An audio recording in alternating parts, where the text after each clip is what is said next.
Hello everyone, welcome to Online Help Guide. Today in this video, I'm going to show you how to add music to your snaps. So without any further ado, let's get started. First, open the Snapchat app.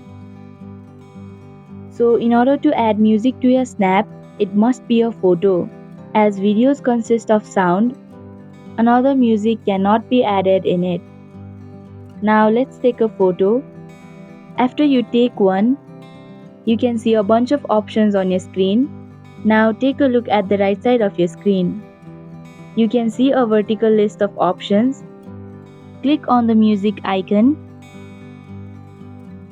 And here you can see a list of music you can add to your snap.